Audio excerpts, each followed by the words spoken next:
Our programs offer many languages. Please visit suprememastertv.com/schedule. I just think when any of us are at our peak, when we're feeling fully tapped into source, like where we're connected to all living things, I think there's going to be more tendency towards beauty in that, with that connection.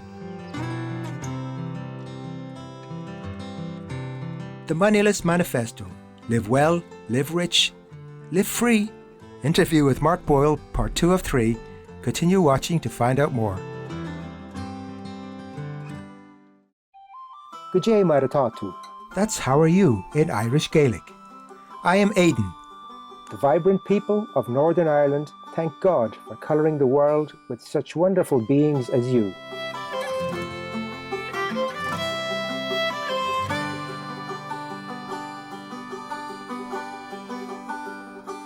Welcome to part 2 of our 3-part series entitled The Moneyless Manifesto. Live well, live rich, live free. Interview with Mark Boyle.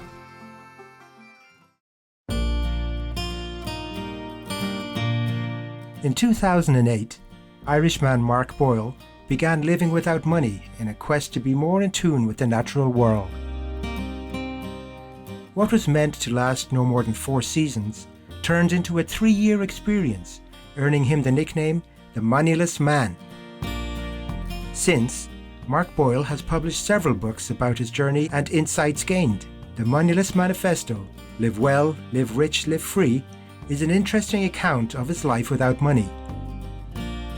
Throughout the story, Mark offers lots of tips and advice on how you can simultaneously reduce both your dependency on money and your ecological impact, whilst increasing your sense of connection and identity with the people in your community and the land under your feet.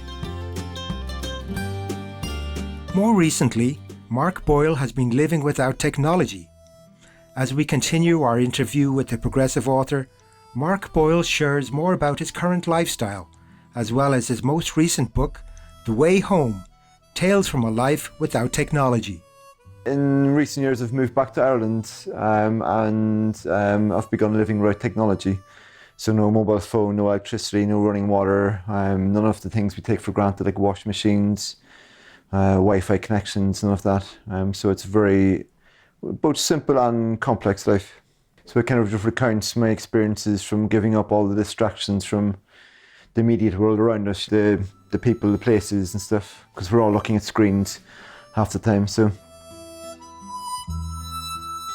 what is a typical day in the life of someone who lives with no technology? Let's hear it from Mark.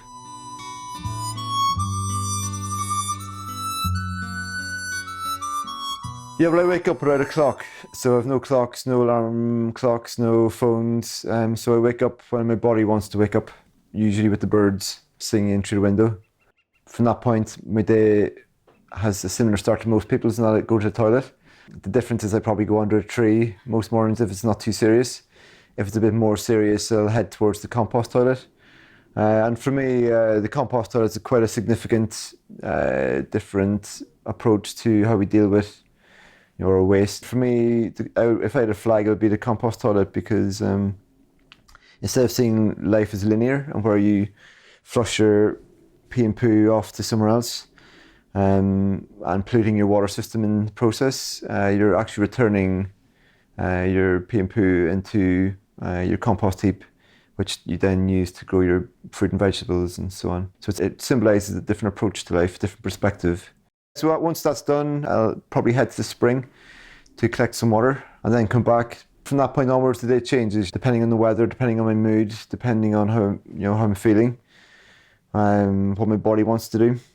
I might go and collect wood up in the woods, haul that down by hand, saw it up by hand, chop it by hand, stack it by hand, set the fire for the evening. I'll then probably go and do some foraging, do some food growing.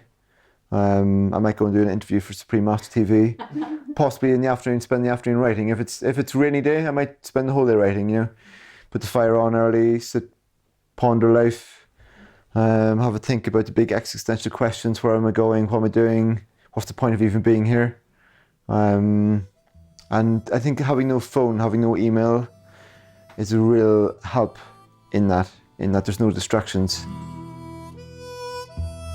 Mark Boyle emphasises the importance of taking time to reflect. To help him develop this beneficial habit, he practiced a week of silence.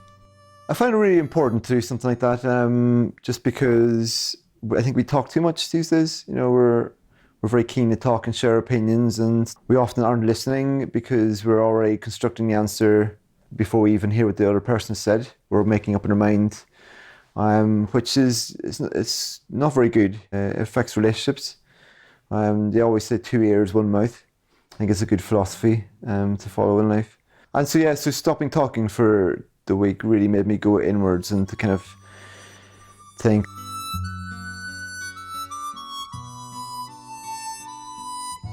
We'll take a few moments to enjoy our sacred time of silence with God and return soon here on Supreme Master Television.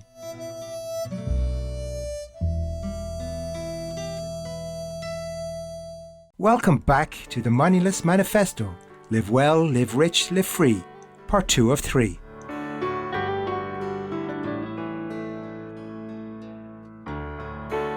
Living without money means we have to make some major changes in how we live. We will also need to give up some things like buying things we desire but do not need. The rewards are many as we learn to be more creative to satisfy our necessities, and life is enriched as we become happier and content with what we have.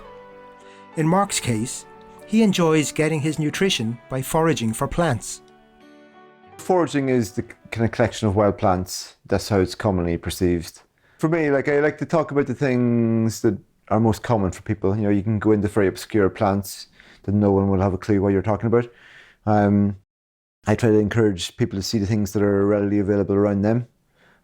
So one obvious one is nettles, for example, you know. So I kind of talk more about it's described more as like primitive methods, you know. I don't like the word primitive because it sounds like it's backward or Stone Age, but very, very simple methods in which to live by, you know. It doesn't take anything to harvest nettles, for example. It takes nothing to harvest blackberries. They're readily available around you.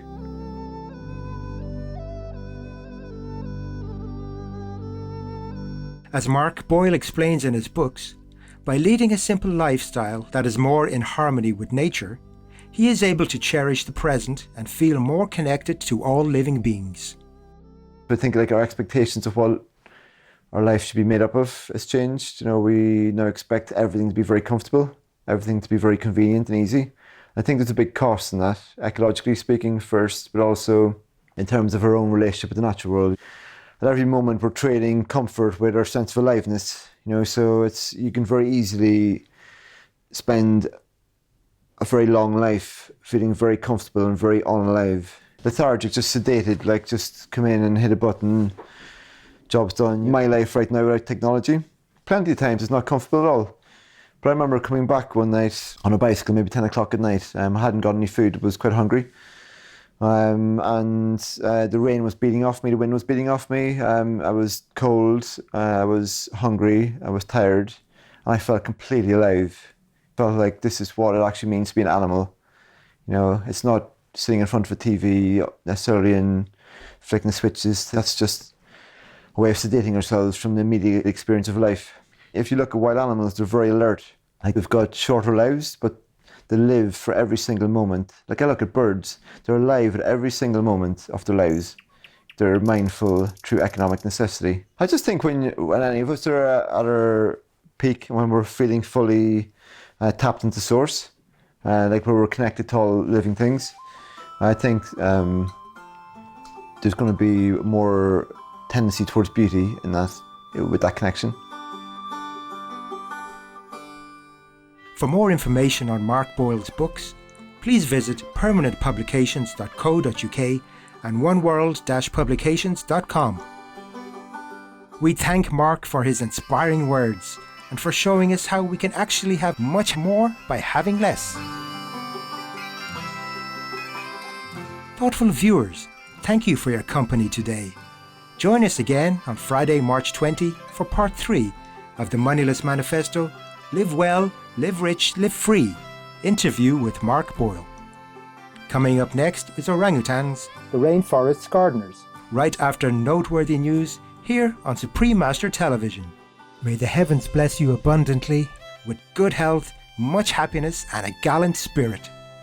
Our programs offer many languages. Please visit suprememastertv.com/schedule and suprememastertv.com/UL. Nos programmes offrent plusieurs langues. Veuillez visiter suprememastertv.com/schedule et suprememastertv.com/UL. Nuestros programas ofrecen varios idiomas. Visiten suprememastertv.com/schedule y suprememastertv.com/UL. 저희 방송은 다양한 언어를 제공합니다. 다음을 참고하세요. suprememastertv.com/schedule 그리고 suprememastertv.com/UL